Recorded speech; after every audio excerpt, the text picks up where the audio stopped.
dia, primeiro médio. Hoje nós veremos o conteúdo de álgebra e basicamente a gente vai continuar os tipos de função, tá? A gente viu em sala de aula alguns tipos de função, função injetora, sobrejetora, mas agora a gente vai partir para os mais importantes, tá bom? Então, vamos lá. Então, dos tipos que a gente estava vendo, nós vimos função injetora, sobrejetora e bijetora, ok? Então, o próximo é a função constante. O que ela tem de especial? Supondo uma função real f de x igual a b, onde b pertence aos reais, o que ela tem de especial? Que ela não depende de x, certo? Então ela não depende de x. Então para qualquer valor que eu colocar no lugar aqui, no domínio, eu teria um único valor y. Lembra que f de x é igual a y. Então ela nunca vai mudar. Então não existe uma dependência aqui do x, tá? Exemplo. F de x igual a 2, tá?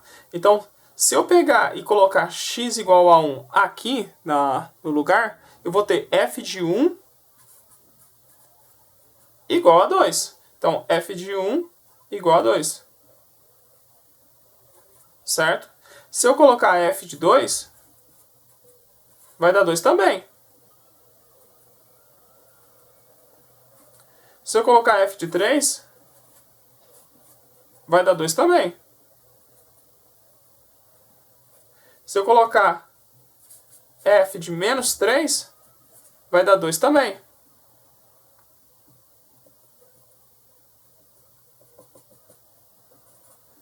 Se eu pegar qualquer valor aqui no meio e substituir aqui, vai dar 2 também. Logo, eu completo um segmento constante, paralelo ao eixo x, tá bom? Paralelo ao eixo x. Então, toda função constante é paralela ao eixo x, tá? Então, continuando. O próximo conceito que a gente vai ver agora, a próxima função, é o conceito de função crescente ou decrescente. Certo? Crescente ou decrescente. Então, vamos primeiro supor alguma coisa aqui. Então, vamos supor. Supondo. x1 e x2 quaisquer, pertencentes aos reais. Então, quaisquer. Tá? Pertencente aos reais. Então, se x1 for menor que x2 e eu aplicar uma função e o resultado dessa função, o f de x1 e o f de x2, e essa relação de desigualdade aqui se permanecer, ou seja, menor, eu concluo que f é crescente. Fácil, né? Logo, se vocês já estão espertos, vocês já sabem que se x1 poderia ser maior, tá? Mas eu estou escolhendo menor aqui só para obedecer uma ordem aqui, mas poderia ser maior aqui, tá? Se x1 for menor que x2 e eu aplicar a função f, eu terei os resultados f de x1 e f de x2.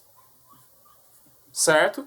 Se essa igualdade não permanecer, ou seja, se inverter, o que eu tenho? Eu tenho que f é logo decrescente. Fácil, né? Então, vamos pegar um exemplo aqui para fixar melhor. Então, exemplo. O que nós temos aqui? f de x, exemplo A, f de x igual a 2x menos 1. Então, vamos escolher, você pode escolher qualquer valor de x, tá? Eu vou escolher um negativo e um positivo só para ficar bem evidente mesmo. Então, eu vou colocar x igual a menos 1, certo?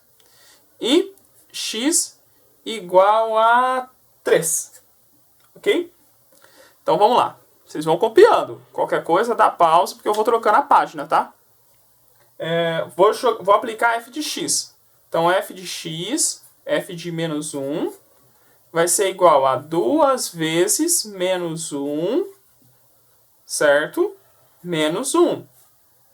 Então, esse valor de f de menos 1 vai dar 2 vezes menos 1, dá menos 2. Menos 2 com menos 1, menos 3, certo? Agora, vamos aplicar f de 3. f de 3 vai ser 2 vezes 3 menos 1. Então, f de 3 será 6 menos 1, 5. Menos 3 é o que do 5? Menor, certo? Então, f de menos 1 é menor que f de 3. O que eu havia falado anteriormente?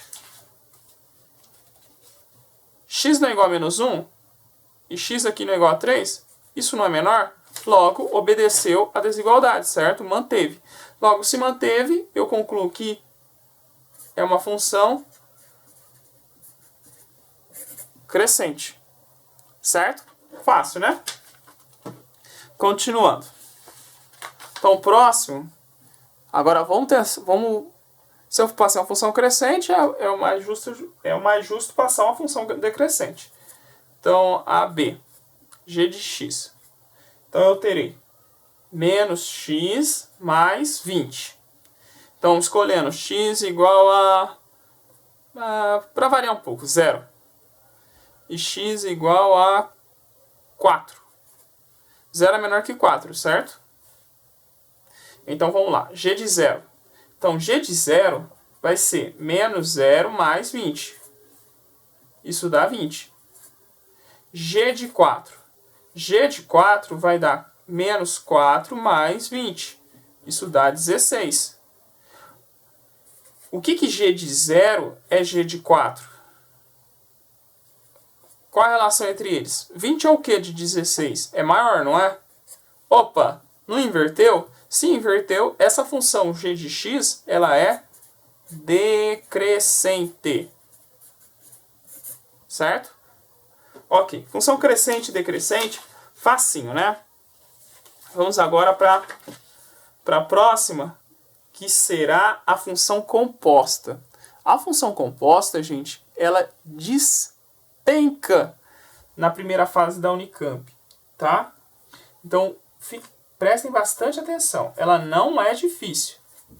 Função composta. Ela não é difícil, tá? Só precisa ter um pouco mais de atenção. Então, o que nós temos aqui? Supondo que eu tenha a seguinte situação. Eu tenho um conjunto, um domínio, certo? E outro domínio. Desculpa, contradomínio. O que acontece aqui? Eu tenho x, aplico a função, eu vou ter o resultado dessa função, que é f de x, que é o valor do y, certo? Aí, eu não satisfeito, eu continuo e jogo em outra função, g de x. Desculpa, g. Outra função g. E aí eu vou ter o quê? Esse x não veio parar aqui? Aqui é uma função, que tem um parênteses. Então aqui, o que eu vou ter? Eu vou ter g de f de x. Tá? Então, o que é a função composta? A função composta, ela faz esse movimento aqui, ó. Essa é a função g bola f. Certo? Então, o que é a função g bola f? G bola f de x. G bola f de x é a mesma coisa que g, certo? Com f de x, no parênteses. Então, eu estou aplicando a função g tomando como domínio os elementos onde estão reconhecidos como f de x. Certo? Tá. Vamos ver o exemplo que vai ficar muito mais fácil. Supondo que eu tenha f de x igual a 2x e g de x igual a x² mais 1. Certo? Então, qual é a primeira coisa que eu vou fazer? Eu vou fazer g bola f de x. Certo? G bola f de x. Então, eu vou ter g de f de x. Só que f de x não é essa expressão 2x, então eu vou ter g de 2x. Só que onde que está o x, aparece x aqui, certo? Então, se aqui é 7, aqui é 7. Se aqui é 20, aqui é 20. Se aqui é 2x, aqui é 2x. Então, no lugar desse x, eu substituo por 2x ao quadrado. Porque o quadrado ele não muda, o que muda é o x. Certo? Mais 1. Então, continuando. Então, quer dizer que g bola f de x vai ser 2 ao quadrado, 4, x ao quadrado mais 1. Então, a função composta que compõe g bola f de x é 4x² mais 1. Certo? Tá. Então, basicamente, se eu fosse voltar aqui, eu teria que...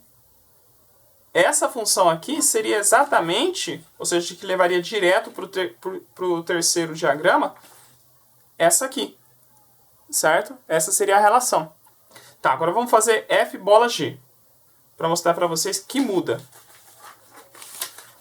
Vão copiando, que eu vou passando e vocês precisam acompanhar. Então, f bola g. F bola g, vão acompanhando aí no caderno de vocês. F bola g é o quê? É f de g de x. Só que g de x é o quê? Qual a expressão do g de x? x² mais 1. Então, o que está dentro do parênteses é o que eu vou substituir no lugar do x, certo? Então, tudo que está aqui, eu vou substituir no lugar do... Vou escrever aqui embaixo. 2 vezes x. Aqui não seria 2x, 2x? Então, só que no lugar do x eu coloco o que está aqui dentro. Então, se aqui fosse 7, seria 2 vezes 7. Se aqui seria 1 bilhão, eu seria 2 vezes 1 bilhão. Então, eu coloco o que está aqui, não importa o que seja. Certo? Então, x² mais 1. Como aqui é vezes, eu distribuo. Então, f bola g de x é igual a 2x² mais 2. Certo? Então, função composta é isso. Tá? Agora vamos para a função inversa. Nós temos aqui dois conjuntos. Certo? Nós temos aqui dois conjuntos, onde eu tenho x e eu tenho f de x. Certo? Isso leva a isso, pela função f. Tá? Agora, supondo que eu quero fazer o caminho contrário. Se eu quiser fazer o caminho contrário, ou seja, fazer esse caminho aqui, aqui é x, aqui é f de x. A função que vai fazer esse caminho contrário é o inverso dessa, ou seja, f de menos 1. Então, você tem que colocar esse expoentezinho aqui negativo, tá? Então, vamos lá. Qual é a regra prática para se fazer isso? A regra prática para se fazer isso, logo no próprio nome diz, regra prática. Então, você tem que fazer o quê? Então, eu vou explicar, dar um exemplo aqui, e aí vocês vão entender. Então, exemplo A, f de x igual a x menos 1. O que eu quero? Eu quero f de x, f inversa de x. Tá? Então, eu quero a inversa dessa aqui. Então, o que nós temos que fazer? nós temos que lembrar que f de x é igual a y, certo? Se f de x é igual a y, o que eu sei? Eu sei que y, então, é igual a x menos 1. Ok? Aí você vai fazer o quê? Você vai trocar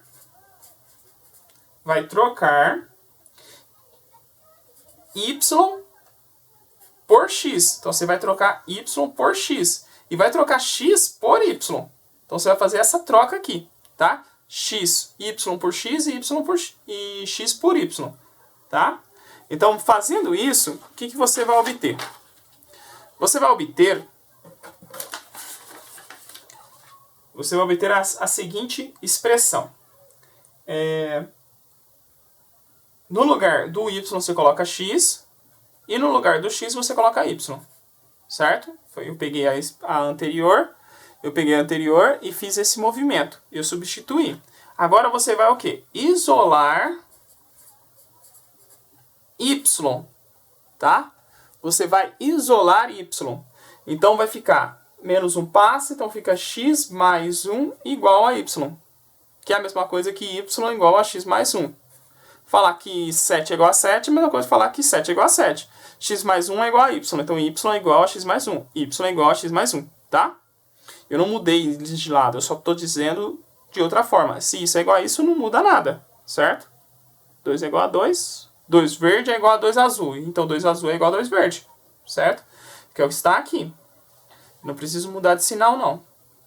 Porque daí eu vou mudar de sinal, depois eu vou ter que mudar de sinal tudo de novo. Não vai dar jeito isso, não.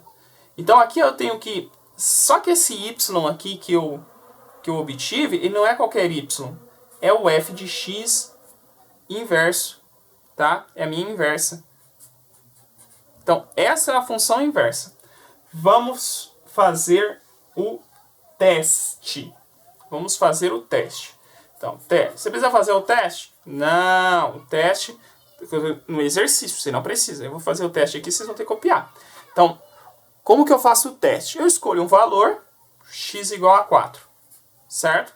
E aplico a função f de x, que está regindo esse problema, que é f de x igual a x menos 1. Então, f de 4 é igual a x menos 1, então 4 menos 1, isso dá 3, certo? Então, o que é a função? Eu te dei o valor 4 e você, fazendo a operação aplicando f, me forneceu 3. Agora eu vou te dar o 3 e você tem que fazer a volta para 4. Mas para fazer essa volta, eu tenho que aplicar a função. Então, então agora eu vou aplicar o 3 aqui. E tem que dar como resultado o 4. Certo? Então vai ficar, a função é x mais 1, então é 3 mais 1. Isso dá 4. Voltou para o 4. Certo? Então, a função normal, eu aplico 4 e obtenho 3. Na função inversa, eu aplico 3 e obtenho 4. Tá? É isso que eu quero. Certo? Vamos fazer um segundo exemplo um pouco mais interessante. G de x é igual a x² mais 1. Então esse aqui ele vai dar um pouco mais de trabalho, tá? Ele é mais sofisticado. Então vamos lá. Então, primeira coisa, g de x é igual a y. Então, y é igual a x² mais 1. Até agora eu só fiz uma substituição básica. Agora eu vou trocar o x pelo y. Fique esperto, vou trocar o x pelo y. Então eu vou trocar o y pelo x. E vice-versa. Tá? Então o que nós teremos? Nós teremos x igual a y² mais 1. Mais 1 passa, então fica x menos 1, porque o x é positivo, continua positivo. Y². Vou reescrever isso aqui, ó, para ficar mais fácil. Certo? Como é que eu tiro esse quadrado aqui? Tirando a raiz quadrada dos dois lados. Só que aqui você precisa prestar atenção numa coisinha muito básica. Que é o quê? Quando eu tiro, por exemplo, vou pegar um papel velho aqui. Por exemplo, quando eu tiro a raiz quadrada de 4, eu gero dois valores, mais ou menos 2, certo? 2 ao quadrado dá 4, menos 2 ao quadrado dá 4. 2 vezes 2, 4, menos 2 vezes menos 2, 4. Lembra, raiz quadrada, número vezes ele mesmo. Então, como eu não sei ainda os resultados, eu sei que um vai ser positivo e outro vai ser negativo. Então, é mais ou menos raiz quadrada de x a menos 1. E outra coisa mais importante ainda, o domínio. Aqui em cima, o domínio de g, lembra que domínios são todos os valores possíveis de colocar aqui. Então, lembra que domínio, gente, o problema de domínio é que ele só dá ruim quando eu tenho quando a variável está no denominador, certo? Ou seja, tem uma fração se tem um denominador e o x está lá, que daí eu não posso dividir por zero. E também quando eu estou tirando raiz quadrada, ou seja, ou raiz de índice par, que o radicando sempre tem que ser maior ou igual a zero. Porque eu não consigo tirar a raiz quadrada de números negativos nos reais. Então, aqui tá fácil, porque aqui eu não tenho nem o denominador, eu não tenho x no denominador e não tenho nem dentro da raiz. Então, aqui é os reais. Aqui não, tá? Aqui não. Primeiro eu vou substituir, né? Porque esse y agora já está na inversa. Então, eu terei g de menos 1 x igual a mais ou menos raiz quadrada de x a menos 1, certo? Então, como que vai ficar? Como que vai ficar? Vai ficar assim, ó. Então, eu sei que g de menos 1x é igual a mais ou menos raiz quadrada de x a menos 1. Então, eu tenho... Dentro aqui não pode ser número negativo, ou seja, tem que ser maior ou igual a zero. Então, x a menos 1 tem que ser maior ou igual a zero. Então, x tem que ser maior ou igual a 1, certo? Então, como que eu expresso o domínio dessa função inversa? Então, o domínio dessa função inversa é o quê? É x pertencente aos reais, tal que x tem que ser maior... Agora vem a exceção. Maior ou igual a 1. Ou seja, eu não posso colocar nenhum valor aqui onde x seja menor que 1. Ou seja, eu não posso colocar x igual a zero, porque vai dar raiz quadrada de menos 1. E eu não consigo tirar a raiz quadrada de menos 1 nos reais. Tá? Ok? Agora vamos para o gráfico de uma função inversa. Então, nós temos um gráfico. Então, pode ser qualquer gráfico. Não importa qual gráfico. Então, eu vou fazer um aqui só para vocês terem uma noção. Tá? Então, eu vou fazer um exponencial. Tá bom? Então, aqui vale 1, por exemplo. Como que você acha o gráfico dessa função inversa? Cai também na Unicamp, tá? Já vi vários exercícios da Unicamp pedindo gráfico, tá? Então aqui eu tenho y e aqui eu tenho x. Então o que você vai ter que fazer? Você vai traçar um eixo de simetria, certo? Em relação à origem crescente. E aí você vai fazer o quê? Você vai dobrar essa figura. Então, tudo que está aqui vem parar aqui. Então, ele vai fazer esse movimento aqui, ó.